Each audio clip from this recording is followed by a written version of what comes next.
భారతదేశపు మహాగ్రంథాలు కావ్యాల సంపూర్ణ సంకలనం. సబ్స్క్రైబ్ చేయండి తిలక్. ఇప్పుడు మేము మత్స్యావతార కథను వివరిస్తాం. భగవంతుని అవతారం యొక్క ప్రావిర్భావం ఎప్పుడు జరిగిందంటే ఈ సృష్టిలో ప్రళయానంతరం. ఆ సమయాన భగవంతుడు ప్రళయం తరువాత మళ్లీ ఉద్భవించబోయే నూతన సృష్టి కోసం మనువు సప్తర్షులను వారి ద్వారా సంస్కృతి, ధర్మం, విజ్ఞానం వంటి మూలాల రక్షణ కోసం మత్స్యావతారం ధరించి ఓం సూర్యదేవాయ నమః. రాజా రాజా రాజా ఎవరు? ఎక్కడున్నారు? రాజా, నన్ను తిరిగి నీటిలో విసిరివేయవద్దు. నేనొక చిన్న చేప పిల్లను. నదిలో పెద్ద చేపలు చిన్న చేపలను తింటూ ఉంటాయి. అందుకని నేను తమ వంటి వీరపురుషుల చేతిలో నన్ను నేను అప్పగించుకుంటున్నాను. రాజు చేతిలో నాకు రక్షణ కలుగుతుందని నా విశ్వాసం. కాని రాజు కూడా నన్ను నిరాకరిస్తే నా వంటి సూక్ష్మ ప్రాణులకు రక్షణనెవరిస్తారు? నీవు చింతించవలసిన పని లేదు. ఇకపై నీకే భయం రాదు. నీవు మాతో రాచమందిరంలోనే ఉందువు గాని. అక్కడ నేను నివసించేందుకు స్థానం ఉంటుందా? స్థానమా? రాజా సత్యవ్రతుని రాచమందిరంలో నీ వంటి క్షుద్రజీవికి స్థానం ఉండకుండా ఉంటుందా? అక్కడో నగరమే నిర్మించవచ్చు.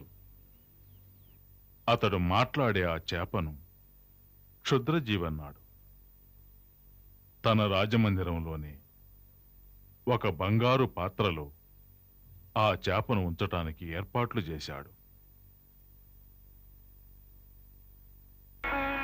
ఇక నీవు నిశ్చింతగా ఉండు. నన్ను రక్షించండి, రక్షించండి రాజా.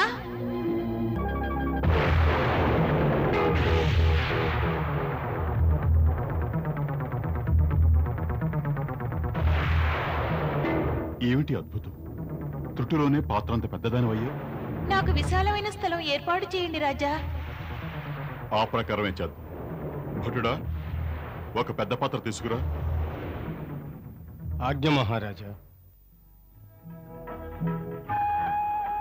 ఇప్పుడు నీవు స్వేచ్ఛగా విహరించవచ్చు. రాజా రాజా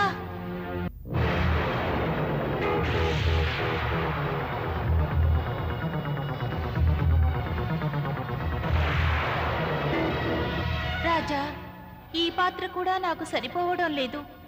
ఇంత చిన్న పాత్రలో నేను ఉండలేకపోతున్నాను. ఏమిటి మాయ? నువ్వు చాలా విచిత్రంగా పెరిగిపోతున్నావు. రాజా, నేను మిమ్ము శరణు కోరాను. నాకు సరిపోయే స్థలం రాజమందిరంలో ఏర్పాటు చేయడం తమ కర్తవ్యం. అవశ్యం, మేం మా కర్తవ్యాన్ని నిర్వర్తిస్తాం. భటుడా, ఇంకో పెద్ద పాత్ర తీసుకురా. ఆజ్ఞ మహారాజా.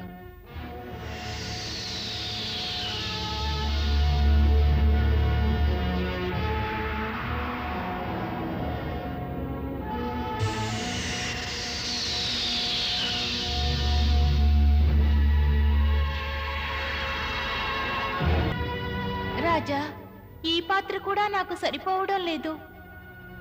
నువ్వు నిజంగా విచిత్ర జీవివి. చూస్తుండగానే వింతగా ఎదుగుతున్నావు. రాజా, అది నా స్వభావం. రూపం విస్తరించటం మొదలైతే ఇక ఆగదు. కానీ తమరెందుకు చింతిస్తున్నారు? తమ రాజమందిరం చాలా పెద్దది కదా? పెద్దదే. ఇప్పుడు నీవు దానిని చిన్నదానిని చేశావు. బోధపడింది. మేము నిన్ను క్షుద్రజీవి అన్నాం. మా అహంకారాన్ని తొలగించడానికే నీవు ఇలా చేశావు. అవశ్యం తమరు దివ్యరూపులే. ఓ మత్స్యరాజా, మాకు జ్ఞానోదయం కలిగించినందుకు మేం ధన్యవాదాలు తెలియజేస్తున్నాం. ఇప్పుడు మా రాజమందిరం విషయంలో ఎటువంటి అహంకారం లేదు. పదండి, మేం తమను విశాలమైన నదిలో విడిచి వస్తాం. అలా చేయండి రాజా, అదే నాకు సరైన స్థలం.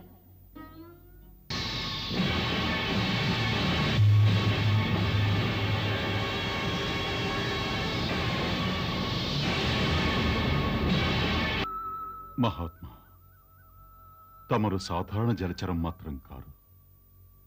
నిజం చెప్పండి, తమరెవరు? ఇలా మత్స్య రూపాన్ని ధరించి తమ మాయతో ఎందుకు నన్నలా పరీక్షించారు? ఒకే ఒక్క దినంలో ఆకారంలో ఎంత మార్పు! ఇటువంటి జలచరాన్ని నేనింతవరకు చూడలేదు, కనీసం వినలేదు. నిస్సందేహంగా తమరు సర్వాంతర్యామి అయిన శ్రీహరియే. మనస వాచ కర్మణ తమ శరణు వేడి ప్రణామం చేస్తున్నాను. హే ప్రభు, తమ అలౌకిక రూపంతో సాక్షాత్కరించి దర్శనమివ్వండి.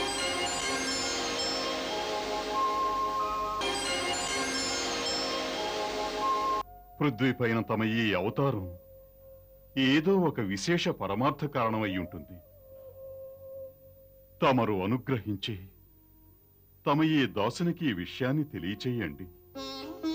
సత్యవ్రత, నేటి నుండి 7వ దినం భూలోకాది త్రిలోకాలలో మహాప్రళయం సంభవించబోతోంది. ఆ సమయాన త్రిలోకాలు ప్రళయకాల జలరాశిలో మునిగిపోతున్నప్పుడు మా ప్రేరణ వలన నీ వద్దకు ఒక నౌక వస్తుంది. అప్పుడు నీవు సమస్త ప్రాణుల సూక్ష్మ శరీరాలతో సప్త ఋషులతో కూడి ఆ నౌకలో ఎక్కవలెను. ఇంకా సమస్త ధాన్యములు, ఓషధుల బీజములు, అనేక పదార్థ బీజములు నీవు దగ్గరుంచుకోవాలి. ఆ ప్రచండ ప్రళయం కారణంగా నీ నౌక తలక్రిందులవుతున్నప్పుడు మేమిదే రూపంలో అక్కడ సాక్షాత్కరిస్తాం. అప్పుడు తామందరూ వాసుకీనాగు ద్వారా ఆ నావను మా మొప్పలకు కట్టివేయండి. సత్యవ్రత, ఆ పైన ఎప్పటి వరకు బ్రహ్మరాత్రి ఉంటుందో అప్పటి వరకు ఆ ఋషులతో సహా నీవు ఆ నావలోనే కూర్చుని ఉండగా మేము దానిని లాగుతూ సముద్రంలో సంచరిస్తూ ఉంటాం. ఆ సమయాన నీవు మమ్ము ప్రశ్నిస్తే మేము నీకు విశదీకరిస్తాం. మా అనుగ్రహం వలన మా వాస్తవిక మహిమ, అదే పరబ్రహ్మ, నీ హృదయంలో ఆవిర్భవిస్తుంది. అప్పుడు నీకంతా అవగతమవుతుంది. మరలా బ్రహ్మదేవుని నూతన దినం ఉదయించి ప్రళయం సమాప్తమై నీవు వైవస్వత మనువు రూపంలో ఒక మన్వంతర కాలం వరకు ఈ సృష్టిని నడిపించగలవు. భగవానుని ఆదేశానుసారం సత్యవ్రతుడు సప్తర్షులను వెంటగొని ఒక పర్వత శిఖరానికి వెళ్ళాడు. సరిగ్గా 7వ నాడు ధరిత్రిపై ప్రళయ విస్ఫోటనం జరిగింది.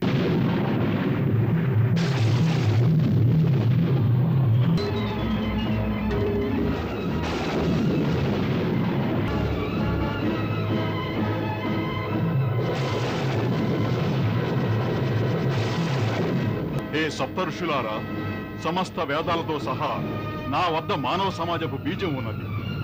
ఇప్పుడు సంపూర్ణ సృష్టి వినాశనం పాలయ్యున్నది.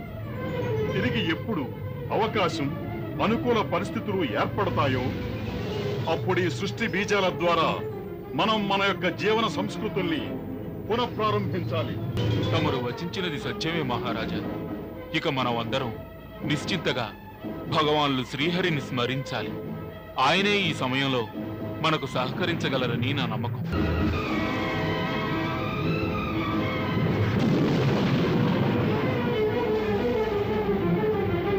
ప్రళయకాలమున మత్స్య భగవానుడు సముద్ర గర్భమునందు సంచరిస్తూ బ్రహ్మోపదేశమును వైవస్వత మనువు సప్తర్షులకిచ్చాడు.